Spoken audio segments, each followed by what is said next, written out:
sa ikalawang sigwada ng ating palatuntunan. Kumusta ba ang presyo ng bigas mo, Christian? Oo. Matapos yung isang linggong pagdeklarasyon ng National Food Security. yan. At syempre, sibuyas. Oh, mag-import daw. Mag-import daw tayo. Nasa linya po natin, walang iba kundi ang tagapagsalita ng Department of Agriculture, si Assistant Secretary Arnel de Mesa. Good morning, Sec de Mesa, sir. Hi, good morning Tuesday and Christian, good morning po sa lahat. Opo, naitanong ko nga po, 1 week after yung declaration nitong emergency ba to? Emergency on rice, food security emergency. Mayroon na po ba kayong naobserbahan sa mga palengke kung bumaba na ang presyo ng bigas o pareho pa rin po? Tuesday doon sa bigas natin, actually, lalo na dito sa premium at saka special, last month nung monitoring natin halimbawa yung presyo, yung prevailing price ng premium nasa 56 to 58 yan. Kahapon at saka nung isang araw nasa 55 pesos yung prevailing price natin. Pero yung well-milled at saka regular natin, yung well-milled 45 hindi nagbabago. Ngayon nasa 45 pa rin. Ito is imported and then yung ating regular ay nasa 40. So parehas lang yan since last month at saka ngayon. Doon sa local commercial rice, yung ating prevailing price halimbawa ng premium nasa 55, ngayon nasa 50 pesos. And then yung well-milled, similarly, 45, nasa 45 din. And then yung regular, ganun din, 40 pesos. So yung nagbabago, yung mga nasa premium na klase ng bigas. Tuesday. So somehow, mayroon ng o nararamdaman na o mayroon ng nagiging epekto, nahahatak na nitong declaration natin itong presyo sa palengke. Yun po bang NFA rice na dahilan ng pagde-declare natin yan, naibaba na po ba sa mga LGU at sa mga government agencies? Ayon sa report ni Admin Larry ng ating NFA, dahil of course meron pang time para ayusin yung bureaucratic process between NFA, FTI at saka LGU. So hopefully ngayong parating na linggo maayos lahat yan para ma-release na yung unang stocks ng NFA. Kung di ako nagkamali, nasa 700,000 bags yung ipapamahagi nila para dito. Sir, para lang sa kaalaman ng ating mga tagapakinig, sa oras na mailabas ito ng NFA, magkano inaasang ibebenta at mabibili ng ating mga kababayan? Ibebenta ito ng NFA through FTI at 33 pesos per kilo. And then pwedeng ibenta, maximum natin na sinasuggest sa kanila ay pwede nilang ibenta at 35 pesos per kilo. Yun, maximum suggested retail price, 35. Mababa na kung tutuusin. 30 plus. Oo, kung 35. Oo.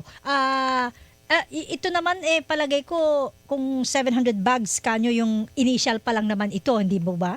700,000. 700,000, tama. Oo. Ilan yung total na inaasa nating ilalabas ng NFA during the National Food Security ASEC? Ang initial na pwede nilang ilabas ay 150,000 metric tons. So mga 3 million bags yan katumbas. And then with this development sa paglalabas ng NFA, ano yung inaasahan nating epekto hanggang magkano ibababa ng mga regular meal, the well meal, the imported rice sa palengke? Malaman natin yan, Christian, patuloy yung magiging monitoring natin dito sa NFA. Depende kasi ang target natin, hindi kasi lahat ng area mabibigyan natin ng NFA. Of course, tinatakda ng batas na doon tayo mag-intervene kung saan na-experience natin yung extraordinary increase sa presyo ng bigas. Oo, kung saan yung may mataas, doon sila magbabagsak Yun muna. ng NFA. Yes. Oo. That's correct. Para ma-impluwensyahan ba yung presyo maibaba din? Yes, that's correct. So priority natin na Metro Manila and then yung mga key metro areas din outside ng NCR. Pangunahin dito yung ayon na rin sa study ng PSA, pinakamataas yung increase dito sa Region 7. Region 7. Region 7. Parang saan area yung Region 7, Cebu. sir? Cebu. Cebu, Cebu. Oh, Visayas, Oo, Central mataas pala ang Visayas. bigas dyan. Opo. Asek, nakapagsimula na bang mag-ani yung ating mga magsasaka ngayong Pebrero? May mga lugar na nag-aani na Tuesday, pero karamihan kasi yung peak harvest natin, normally March hanggang early April. Okay. March and Para April. sa dry season. Yeah, para sa dry Yes, season. opo. So, once na mailabas natin itong 150,000 metric tons, tsaka pa lang pwedeng bumili ang NFA from the farmers para ipalit doon sa inilabas nila. Yan yung target natin Tuesday na kailangan talaga mailabas kasi maraming bodega ang NFA ngayon na talagang punong-puno dahil nga doon sa pamimili nila. They bought almost 100% yung tinarget nila last year. So kailangan nila unti-unting ilabas din yan kasi alam natin very limited yung capacity ng NFA in terms of its warehouses para yun nga makapamili na sunod-sunod. So yun talaga yung intention natin. And then for context, ASEC, hanggang, kasi baka sabihin ng ating mga kabayan, 30 plus lang yung bebenta ng NFA. Hanggang kailan itong National Food Security na inaasahan natin Emergency. magbebenta ng ganitong presyo ng bigas ang NFA at DA? Chris, pag ganitong emergency, gusto natin matapos din ito agad. As soon as possible na ma-meet natin yung objectives, ililift din naman agad. Nakalagay naman doon sa provision ng declaration na once ma-meet again yung inaasahan, ay magkakaroon ulit ng recommendation for the lifting of this emergency. Yun. Ibig sabihin, Asek, pagka nakita nyo, pagka nakita nyo na gawa ng maibaba yung presyo doon sa target price nila, pwede nang mag-recommend na i-lift na ulit. Yes, correct. Hindi ba yan magbubunsod na naman later on, Asek, na Tataas na naman. tataas na naman? Parang ganon. Ang maganda ngayon kasi patuloy na bumababa yung nga. presyo sa international market. Ayun.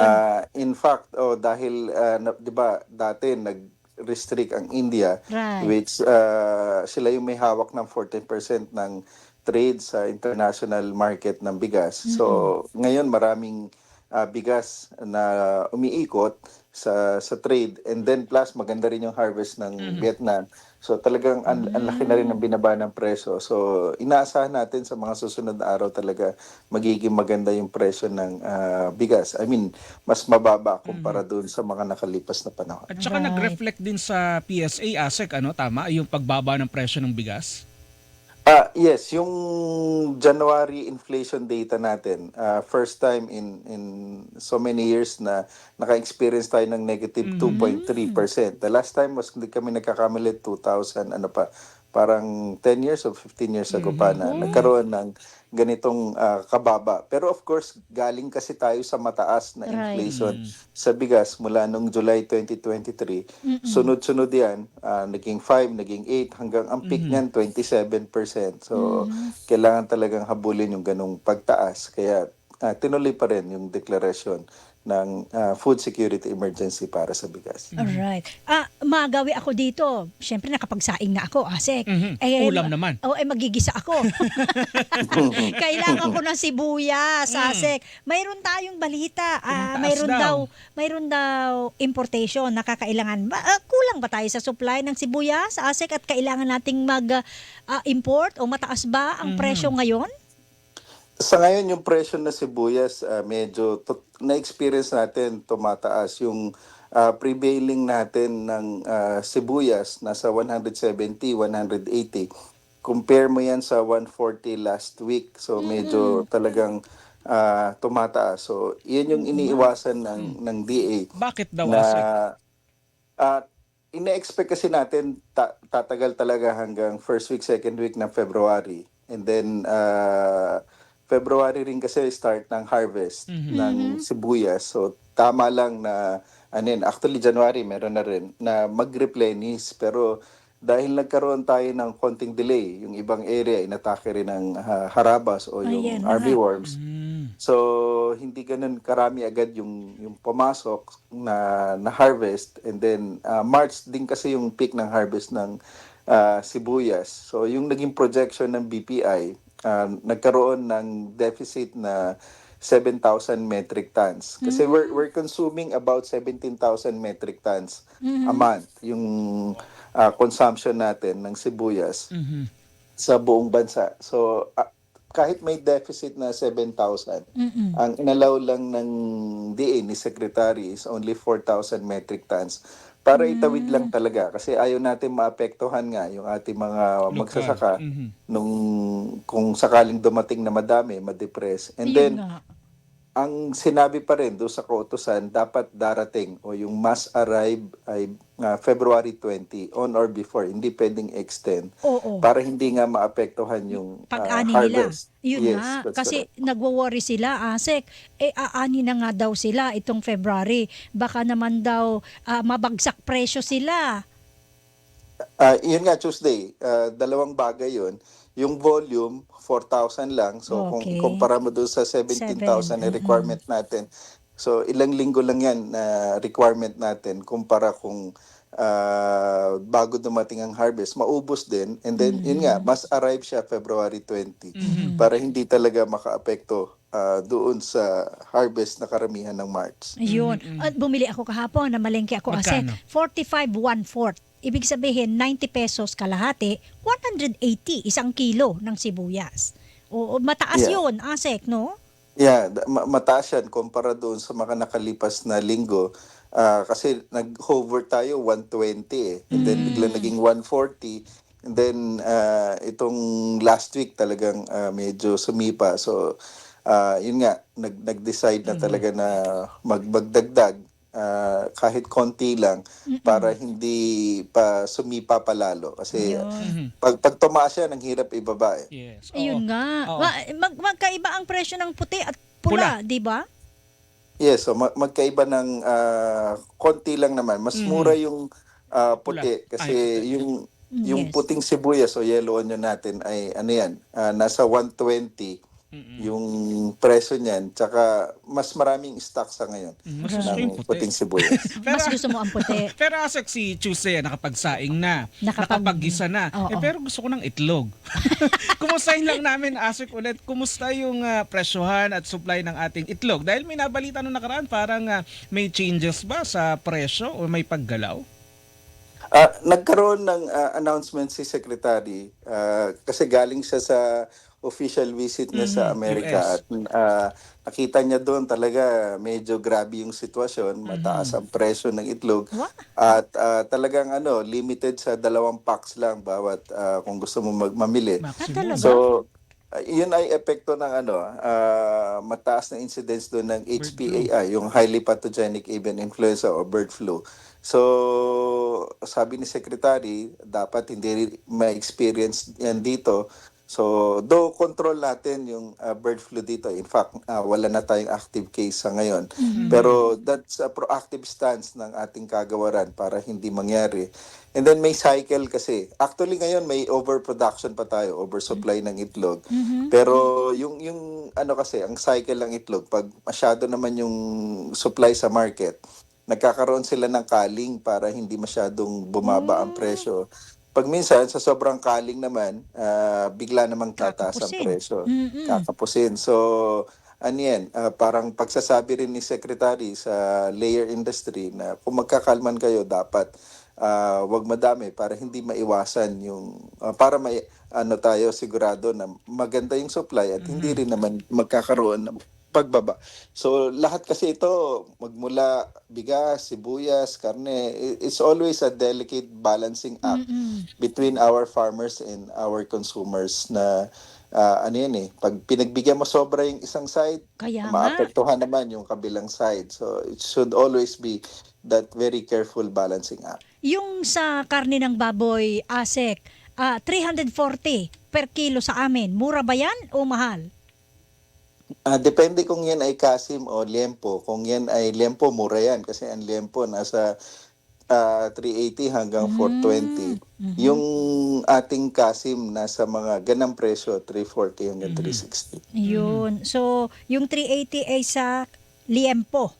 Lempo. Ang 340 ay sa Belly. kasim. Yan. Kasim, Oo. yes. Hindi. So, tama lang pala. 340 yung bili ko, Kompleto kasim. na. Oo. Oo. Asag, balikan ko lang yung bigas dahil simula nung Feb 5, yung MSRP dun sa imported ay ginawa na nating 55, tama? Yes. Ito ba yung masusundan pa na mas maibababa pa natin ng kaunti o sa mga susunod na linggo?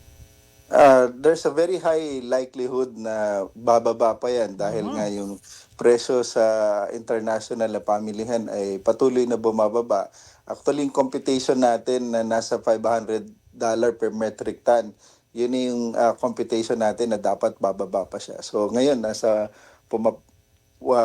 nasa 400, lalo pang bumababa, more than $400 per metric ton. So we can May pag-asa see pa. further easing ng presyo, lalo dito sa ginagawa natin na MSRP for imported rice. May estimate ba tayo, Asek? Ang target natin ay siguro by March nasa level na below 50 pesos. Wow, o sige, antayin natin 'yan by March. Below 50. Sana nga Asek, maraming aasa ng mga kababayan natin na maibaba pa yung presyo ng bigas na 'yan. With that, Asek, salamat po sa oras Thank you, po ninyo Asek. at nasasamahan nyo kami dito sa aming programa sa pamamalengke at pagluluto. Sa susunod, bibigyan ka na namin ng segment, ikaw na ang magluluto. May menu ka na. Thank you, Sige. Asek. Salamat Sige, okay. po. Good morning, Maraming salamat, Asek. Tuesday and Christian. Mabuhay kayo. Good morning. Thank you po. Mga kapuso, si Assistant Secretary Arnel Demensa ng Department of Agriculture. Ayan, nakakapag... Hilingan, walang pinoprotektahan.